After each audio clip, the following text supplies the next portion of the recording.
So when I'm in the mastermind group, I knew that I wanted to build my own personal brand, the Luly B brand. And at the time, I actually had a marketing agency called Chispa Marketing.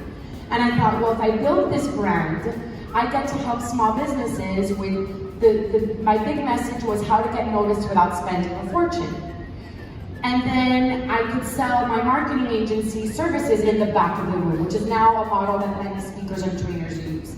7 years ago, not many people were doing this.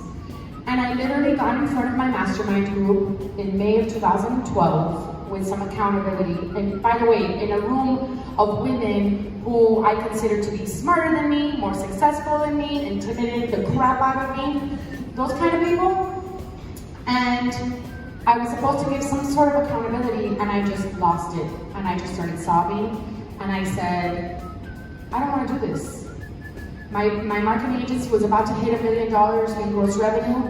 We were on our way to hit $1 million. I was winning awards. I was crushing it in everybody's eyes. And I just started sobbing, and I was like, I don't want this. And am I being a brat because I want more? And I couldn't even define what more looked like. I just knew that this wasn't it for me. So I'm like, and you know what? The next person that tells me that all I need to do is balance, I'm gonna vomit in their face because balance is bullshit. And one of the women looks at me and says, that's it, that's it. And I'm like, what's it? She's like, balance is bullshit. I'm like, but I'm a classy girl, I don't say bad words. And she said, Luly, women are opening businesses at twice the rate of men. Very few of us are making 6 figures. We need somebody to give us the real story. Nobody's giving us the real story. And so I wrote a book because I was pissed off, and I named it Balance is Bullshit, and it became an Amazon bestseller. And all of a sudden I started getting calls from companies like Procter & Gamble, and then Procter & Gamble referred me to Macy's, and then Macy's refers me to GE, and then Microsoft hears about me. And really for me, it wasn't as strategic. It was really just the way that I showed up. The fact that I'm bold, the fact that I'm okay being vulnerable, the fact that I'm okay pulling back a curtain and saying this is what it really looks like.